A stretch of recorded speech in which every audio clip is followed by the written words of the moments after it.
In my heart, it's not worthwhile. It's a bloody battlefield where some go down, others heal. In the end, it's all the same. All you can do is play the game. Oh, do we say goodbye? Refuse to question why.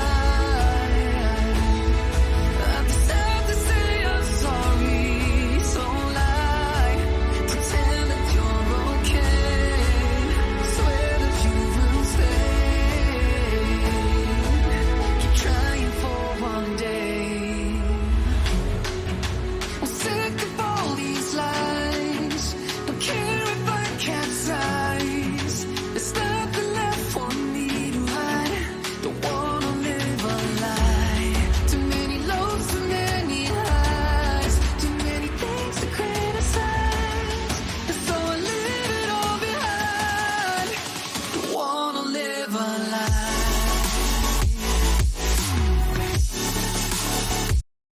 A reporter for the New York Post, and she's live with me now. Dana, you were able to speak with the aunt of this suspect, of Brian Christopher Kohberger, today.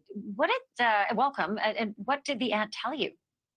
I've actually spoke to two of them, and they were both married to brothers of Michael Kohberger, that's the murder suspect's father. And the one aunt that I spoke to, who a lot of them are in the Las Vegas area, and she said the last time she saw Brian and his father Michael was about 4 years ago at a funeral out in the Nevada area. And she said that Brian's affect in general, it wasn't as if he came off, of course, as somebody seemingly outwardly crazy, but she said she noticed that he had a really weird food fetish. And she said it went beyond being vegan. He required his aunt and uncle to buy brand new pots and pans for him to eat out of, because he refused to eat from anything that had meat ever cooked in it. And she said it seemed to be an OCD type of situation. She said otherwise he didn't seem that odd. But I spoke to another aunt by marriage who said that the murder suspect's father, Michael, came from a fairly big family that she said lived very close to the edge. They didn't pay a lot of attention to rules. They were a little bit wild. A couple of the uncles of the murder suspect, she said, served time in jail, but for minor, very minor offenses like gambling or things like that. But I got this sense from both these aunts that the family was pretty odd. And the father's family originally comes from Brooklyn. They later all migrated out to Vegas. And Brian's father, Michael, is the one that was kind of estranged from the rest of his siblings. And I also heard that he could be kind of difficult with his siblings. And I'm talking now again about the murder suspect's father. Were they surprised? I mean, these anecdotes are remarkable, but what about their affectation? Were they shocked, dismayed, upset, not surprised? Like, how do they feel about the fact that the person the entire country has been looking for ended up being their family member? Like, how surprised were they about this news that he's the suspect? Not as surprised as you would think. The one aunt, the one that saw him a few years ago and not talked about his food fetish, said she just heard about it. But she was incredibly calm. She is no longer married to the brother, so perhaps the fact that they're not specifically legally in the family anymore gives them some detachment. The other aunt, I'm the one that broke the news to her, and she was completely matter of fact and calm about the whole thing. They didn't want their names used, which is understandable. But no, I mean, I think if it were anyone I'd known, even if it wasn't a relative, I'd be shocked to my core. They did not seem to be that way to me. Thank you for watching. Go to News. Reporting on that murder suspect.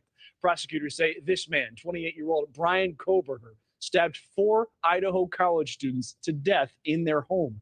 This morning, we are hearing exclusively from people who knew him, including a classmate. That classmate tells News Nation that Kohberger changed around the time of the killings. And Robert Sherman is live for us this morning with more of those exclusive details. Good morning, Robert. Good morning to you, Mitch. In this region of the Pacific Northwest, everything is happening in a rather tightly condensed area. Just about 20 minutes down the road from us is Pullman, Washington, which is home to Washington State University. That's where Brian Kohberger was a PhD student pursuing a degree in criminology. And News Nation was there just a couple of days ago when investigators raided the apartment building of Brian Kohberger at the WSU campus, removing pieces of evidence from inside of that building. The people of that community telling us that they're shocked by the arrest. They can't believe that this happened in their community. And in an exclusive interview, one of Kohberger's classmates told us that Kohberger was somewhat intense. He was exhausted, but there was a change in his demeanor towards the end of the term. Take a listen. Brian seemed like he was on the knife's edge between exhaustion and burnout, and at the time it was extremely difficult to tell which was which. He did become more chatty towards the tail end of the term following the quadruple homicide in Moscow. But now the family of Brian Kohberger is speaking out for the first time, releasing this statement saying in part, quote, "We will continue to let the legal process unfold, and as a family, we will love and support our son and brother. We have fully cooperated with law enforcement agencies in an attempt to seek the truth and promote his presumption of innocence rather than judge unknown facts and make erroneous assumptions." In the short term, Mitch, the family is calling for the community and the public to hold off on casting judgment and allowing the legal process to play out. We're expecting to get a lot more movement in this case later this week. Mitch? And that is Robert Sherman in Moscow, Idaho. Robert, thank you. We'll see you later in Morning in America. Killer of 4 Idaho college students is now back on his way to that state. 28-year-old Brian Kohberger, arrested in Pennsylvania on Friday at his parents' home. He faces 4 counts of first-degree murder and 1 count of felony burglary. Kohberger waived his extradition hearing rights on Tuesday and left the Pennsylvania jail early this morning. I'm joined right now by News Nation contributor Elizabeth Vargas to answer some questions that we've received from some of our viewers. So, Elizabeth, let's start with this one from Silver Spring, Maryland. And I believe it's Elizabeth. This is a shout out to you. I believe we need to be clear that Kohberger is still a suspect, innocent until proven guilty. But does he have any past criminal record? And is there any hint from law enforcement that the suspect in this case may have had accomplices? At this point, they're saying no. They think he acted alone, and he has no prior criminal record. There was no criminal database, for example. That's why the DNA match was so tricky here. And they had to go through one of these family matching DNA websites. He was not in the criminal base because he has no criminal record. And at this point, police have been pretty clear they think he acted alone. There's another question from a viewer here. We know police ultimately making an arrest through that public DNA search that you were mentioning. And then there was the tip about the white car near the crime scene. Tina from Sebastian, Florida wants to know how police tracked him down. She asks, did the police have the license number all along? Did the police just search their ticket database and search the license plates across the nation to find the suspect? That's a really interesting question. It's a great question because there are actually 2 tracks that could have led to police identifying Brian Kohberger, and they both could have been working simultaneously at the same time. We know that on December 7th, they put out that alert that they're looking for a white Elantra that had been spotted near the crime scene around the time of the 4 murders. That went out on December 7th. We know that Brian and his father were driving across the country and were stopped on December 15th twice within an hour in the state of Indiana. Indiana State Police and the Sheriff's Office have been clear that at that point, they had no license plate information. They didn't have even a state of a license plate, much less the license plate number, which is why they did not stop Brian Kohberger and his father when they pulled him over once for speeding and once for tailgating. So we do know that obviously they must have seen there was a white Elantra seen near the murder. What I'm sure they did at that point, Adrienne, was look around to see who in the area might have had and owned a white Elantra. Simultaneously, we know they gathered some sort of DNA from the crime scene. That house had a lot of kids in it. I can't imagine how much DNA might have been in that house. But we do know that they've said that at least 1 or 2 of the victims had defensive wounds, which means they fought back, which means under their fingernails might have been some DNA evidence. They took whatever DNA evidence they found either under the victim's fingernails or at the crime scene, and then they put that into data banks for people looking for family trees. The 2 biggest data banks refuse to cooperate with police, but the 2 others that do are GenMatch and Family Tree DNA.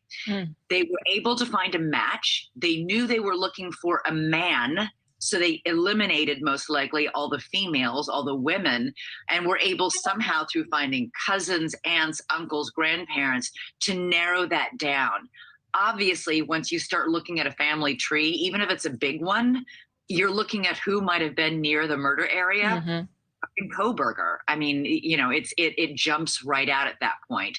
His proximity to the murder scene, the fact that he owned a white Elantra, and the fact that the DNA databank showed at least somebody in that family tree, if not Brian Kohberger himself, was the match for the DNA, would have got them to him. Finally, sorry, it's such a long answer. We know that the FBI was tracking Brian Kohberger for 4 days before they arrested him.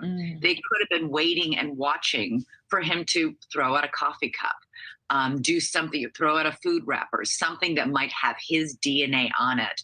They may have also done a final DNA test with a DNA sample from him that he unwittingly left and made the match at that point. Okay, I know we're out of time right now, but you gave us so much, Elizabeth, to go on.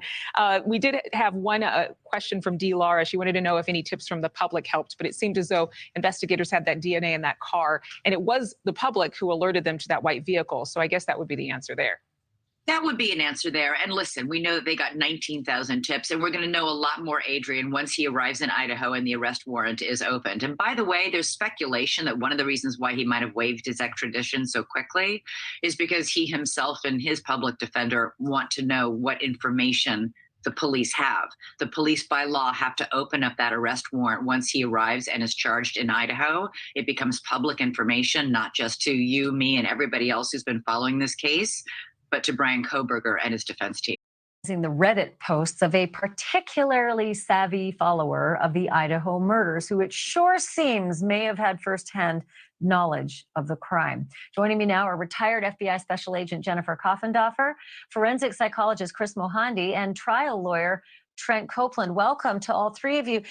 Jennifer, I want to begin with you because as I've been reading these, I find very disturbing posts, almost braggadocious, as though this person knew exactly what happened in that house well before the affidavit told us some things about that house.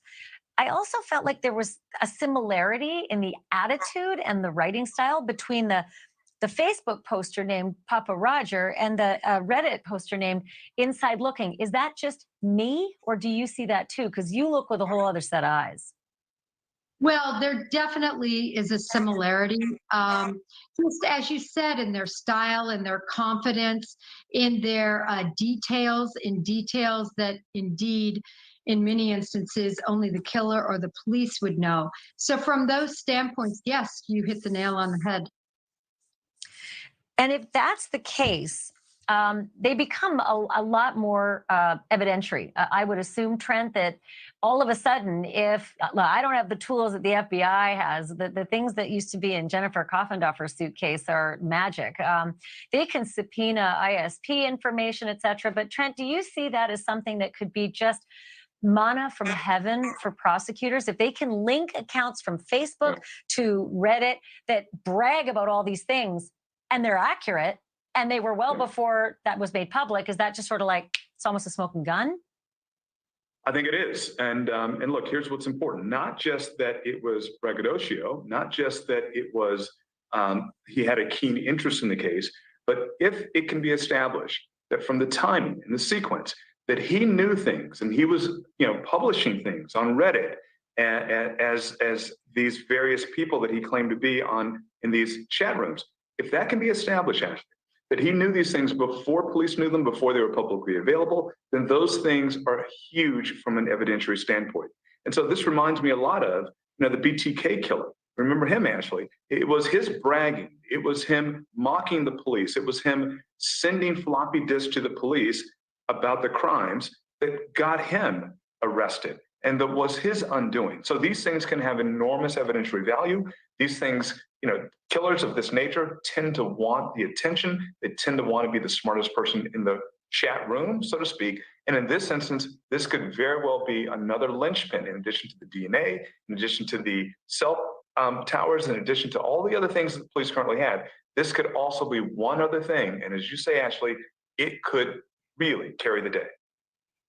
Yeah, I remember that moment where BTK said in court, just so matter of factly, every little detail, as though we were all just little pieces in his game board. And it was just joy for him to just hold us all in his grip for as long as it took him to spill out those vile details. I hope we don't have that in this case, but in the same sense, I hope we do, so we get the answers. But that's your that's your bucket, Chris Mohandi. There was something else that Inside Looking wrote. I'm just going to read it out here. It says, all I'm saying is that the killer is not a registered SO, which is sex offender. I would bet all my chips on that. Not an SO came up in so many other posts. It seemed like he's fixated on that. And of course, what happened later? The police said this isn't a sex crime. Right. Well, again, it's possible, that a killer like this will, taunt in whatever methods available, whether it's a, Zodiac style, taunting that we saw using newspapers and so forth, or, some other forum like social media. It's also possible that, there's just other people out there that are arrogant and braggarts and so forth. But certainly narcissism is going to be a key feature of this kind of individual. And there was a certain pride that was in that statement of knowing with degree of certainty that would be consistent if indeed it's learned later on. Thank you for watching. Go to newsnationnow.com to find News Nation on your television provider. Dr. Carol Lieberman, medical doctor, forensic psychiatrist, and author, extensive experience in providing expert witness testimony for murder trials. Dr. Lieberman, thanks so much for being on the show again. Thank you. Good to be back. And doctor, you've been tracking what we are hearing from Kohberger's attorney, that on the one hand, Kohberger apparently looking forward to being exonerated, to proving his innocence. Are you tracking any potential movement towards not guilty by reason of insanity or the equivalent in Idaho? And how do those things pair up? Well, yes, it does seem to be very contradictory, because on the one hand, there's some bravado in that. I'm not going to fight extradition because I want to get back and prove to everybody I'm not guilty. But on the other hand, and perhaps it's more the attorney who's suggesting this, that because the attorney, his public defender, said that he wants him to be psychologically tested to see, presumably it's to see whether he's competent to stand trial or not. That would be the first foray, the first way to try to protect your client, to see if you could get a psychiatrist to say that he's not fit to stand trial. And then if that doesn't work, then you would try to go for something like not guilty by reason of insanity. Given that Bryan Kohberger studied criminology and the mind of a criminal so extensively, in undergrad, that master's, working towards a PhD, are you puzzled by why this crime would be so messy, so bloody, and so prone to leaving DNA behind? Why would someone who knows so much about this commit a crime in this way? Well, it's so interesting. First of all, the more you find out about him, it's just, he's really fascinating, and the trial hasn't even started. But I think that his fascination with psychology first, in undergrad, and then criminology, and as a master's and a PhD student and all that, I think that a lot of that was to try to understand himself, as well as to try to commit the perfect crime. I think he's been struggling with some of these violent impulses that he has. For example, we know that he has this obsessive compulsive attitude towards food, that he's not just vegan, but he doesn't want to have anything that has been in a pot or on a plate that has touched meat. And that tells me that he might be scared that he could actually engage in cannibalism after killing somebody. So, I think that the reason why it was still so bloody, with all his knowledge, was because his rage. And again, that I think that, and I still think, the more we find out that he's an incel, and that this was incel rage against women, because of his history with women, starting in high school, well, at least starting in high school, where the girls would be bullying him and throwing things at him. As we are watching items be removed from his apartment, given what we know about the crime and the nature of the crime, would the Idaho killer, the person behind this, be the type to keep trophies from the victims? Mm-hmm. He might, yes. But you know what? The most fascinating thing that we learned recently is that we know now through cell phones that he was stalking them, that he was stalking the four of them, particularly Kaylee, and she had told her father that she had a stalker. There was also a man who runs a store who was told either by Kaylee herself or by one of the other four students, and so we see that this is true. There's really just so much to unravel. But the thing that concerns me most, in terms of, and I know, he's allegedly this horrible person, but I think. I don't think that they should have taken him off suicide watch. I've read some reports that they've taken him off suicide watch, and I think that that is still a possibility. That even with all this bravado, that really, if he starts to think that things are looking bad for him, I think suicide is a very likely option. Dr. Carol Lieberman, appreciate your time. Idaho students have been called to testify before a Pennsylvania grand jury. Their son, Brian Kohberger, is charged in the gruesome stabbing deaths of 4 University of Idaho students last November. He was arrested at his parents' Pennsylvania home nearly 2 months later. Kohberger's parents are reportedly being questioned about another case of a missing woman in Pennsylvania. Joining us with more now on the legal issues at stake is NewsNation's senior national correspondent Brian Enton and NewsNation legal contributor Jesse Weber. Brian, why are the police looking to talk to the parents about a case in Pennsylvania? Yeah, this is an interesting development. We have confirmed that Brian Kohberger's parents were called to testify in front of this investigative grand jury that has to do with this missing persons case. 45-year-old Dana Smithers, she went missing in June of 2022. Her body was just discovered about a month ago. We're told this is just an investigative grand jury, so it's not like they're trying to indict one specific person, but still, it's very, very interesting that they would subpoena and call in Brian Kohberger's parents to come in and testify. Jesse, what do you make of this? So they're trying to determine if a crime was committed. I think that it should be important to note that Ms. Smithers disappeared in the same county where the parents live. So one possibility could be, is it about Brian Kohberger committing a crime only a few months before he's accused of committing quadruple homicide?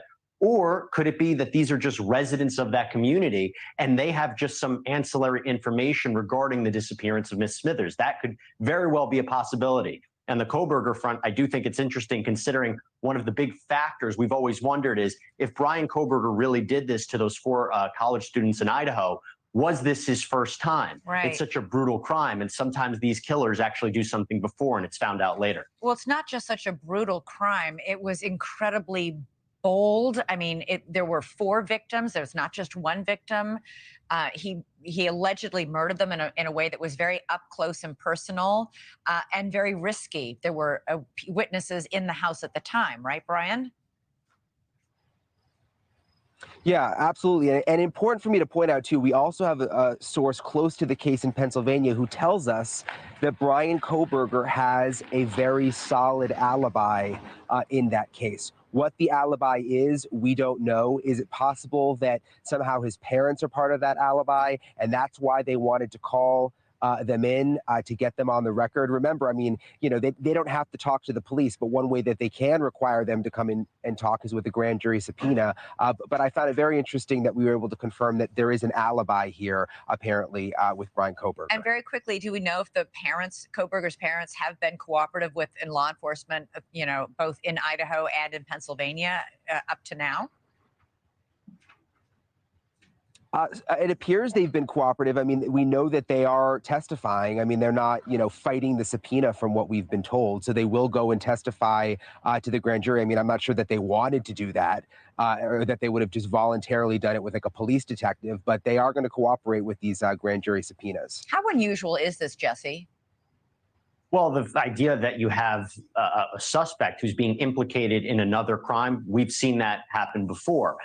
Again, we just don't know his connection to this case. Right. But the parents, in a case in a day where the parents of accused killers have really taken center stage, they're sometimes the people that have the most information. These killers sometimes, or these suspects, have relayed information to their parents, and they are the ones that you need to speak to. All right, Jesse Weber, Brian Enton, I'm sure we'll be hearing more about this case in the days ahead. Thanks so much for joining us.